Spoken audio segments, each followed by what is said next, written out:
تو ظاہر ہے جنہوں نے انکار کرنا ہے وہ تو انکار ہی کرتے رہیں گے، چاہے ان کے اوپر جتنا بھی بڑا معجزہ کیوں نہ آ جائے۔ اسی لیے نبی کریم صلی اللہ علیہ وسلم سے کہا گیا، جیسا کہ ہم نے پچھلی آیت میں پڑھا، تو پھر چھوڑ دیں ان کو کہ وہ دنیا کا فائدہ اٹھا لیں، جیسے اور وہ غفلت میں پڑے رہیں ایک امید کے ساتھ۔ تو اسی طرح سے جو تکذیب کرنے والے ہیں وہ چاہے ان کے اوپر کتنا بڑا ہی معجزہ ان کے اوپر کا اشکار نہ ہو جائے، وہ تکذیب کرتے ہی رہیں گے، کیونکہ ان کی یہ روش ہے۔ اللہ تعالیٰ سے دعا ہے کہ ہمیں ایسے لوگوں میں شامل فرمائے جو اللہ تعالیٰ کے خاص چنے ہوئے بندے ہیں، جو ہم پڑھ رہے ہیں، جو سمجھنے کی کوشش کر رہے ہیں، اللہ تعالیٰ اس کی صحیح سمجھ ہمیں عطا فرمائے، اور اس کے مطابق اللہ تعالیٰ ہمیں اپنی اصلاح کرنے کی بھی توفیق عطا فرمائے۔ وما علینا الا البلاغ المبین۔ جی اگر کسی کو کوئی پوائنٹ ایڈ کرنا ہے یا کوئی اضافہ ہے تو آپ ضرور کر سکتے ہیں۔ جزاکم اللہ خیرا کثیرا۔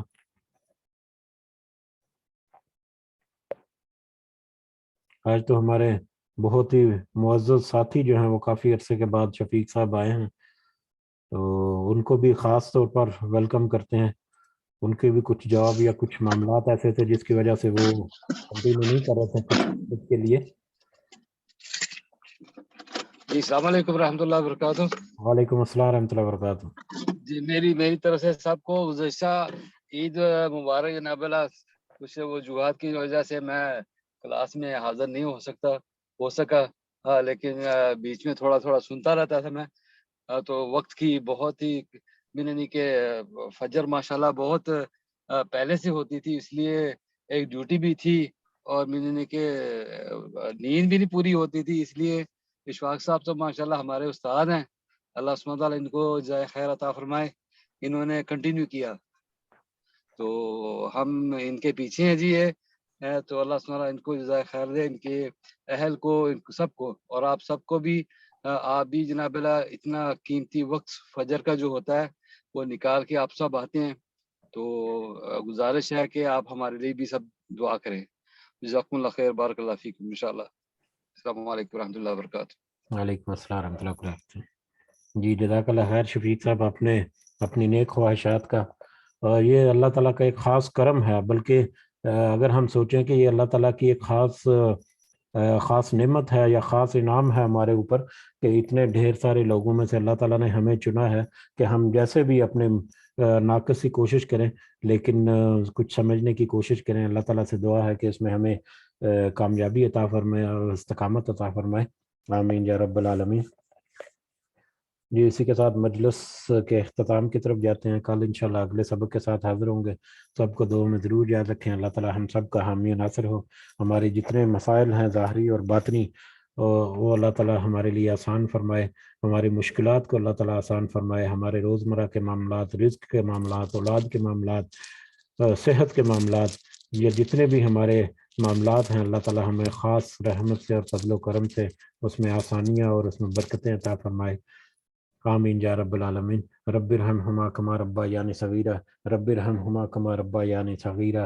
رب ارحمہما کما ربیانی صغیرا، ربنا تقبل منا انک انت السمیع العلیم وتب علینا انک انت التواب الرحیم۔ سبحان ربک رب العزۃ عما یصفون وسلام علی المرسلین والحمد للہ رب العالمین۔ سبحانک اللہم وبحمدک اشہد ان لا الہ الا انت استغفرک واتوب الیک۔ جزاکم اللہ خیرا۔ السلام علیکم ورحمۃ اللہ وبرکاتہ۔